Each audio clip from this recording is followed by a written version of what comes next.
भाषणात तुम्ही म्हटलं होतं, काय नेमकं असं? हो, मग काय, दुश्मनाचा दुश्मन म्हणजे तो आपला मित्र. आणि बलुचिस्तान जर 44% पाकिस्तानचा पार्ट बाजूला निघत असेल तर अतिशय आनंदाची बाब आहे ना. आणि तिथं बलुचिस्तानवरती हे आजचं कुठं 74 वर्षापासून त्यांचा संघर्ष त्या ठिकाणी चालू आहे. आणि प्रत्येक वेळी हे सैन्याच्या जीवावरती, सैन्याच्या बळावरती त्यांची आंदोलनं मोडून काढणं हा पाकिस्तानचा धंदा आहे.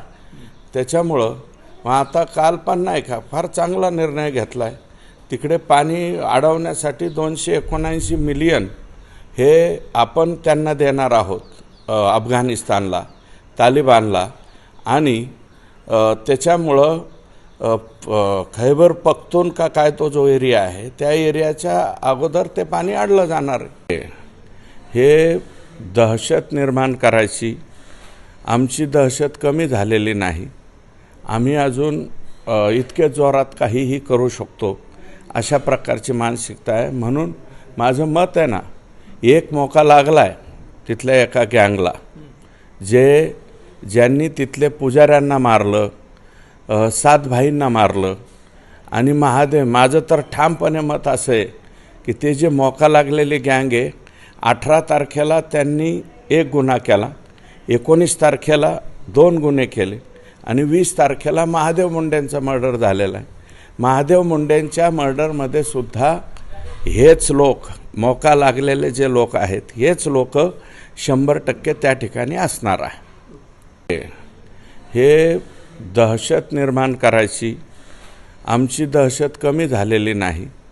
आम्ही अजून इतके जोरात काहीही करू शकतो अशा प्रकारची मानसिकता आहे. म्हणून माझं मत आहे ना, एक मोका लागला आहे तिथल्या एका गँगला, ज्यांनी तिथले पुजाऱ्यांना मारलं, 7 भाईंना मारलं.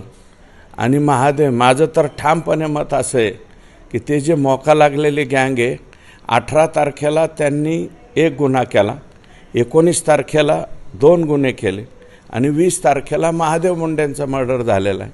महादेव मुंडेंच्या मर्डरमध्ये सुद्धा हेच लोक, मोका लागलेले जे लोक आहेत, हेच लोक 100% त्या ठिकाणी असणार आहे.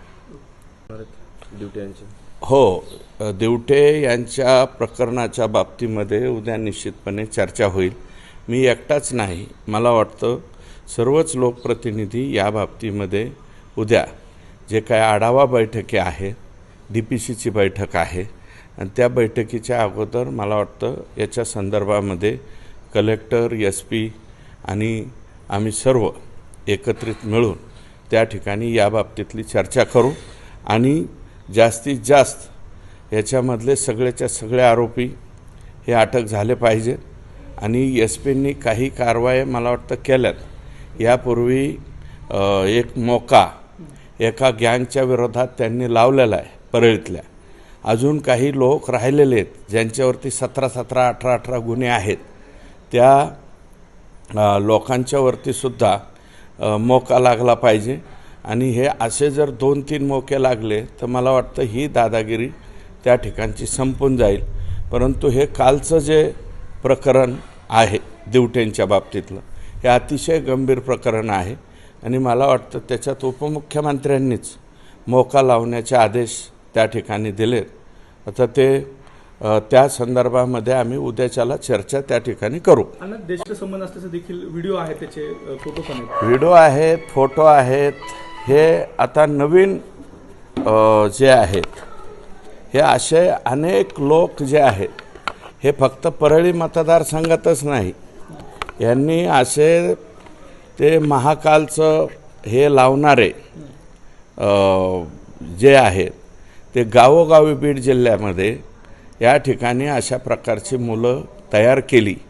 आणि मग हे कालचं जे प्रकरण आहे दिवटेंचं, तो त्यातलाच एक प्रकार या ठिकाणी झालेला आहे. ते त्यांचेच समर्थक आहे, त्यांनी नाकारू शकत नाहीत कारण त्यांचे फोटो वगैरे व्हायरल झालेले आहे.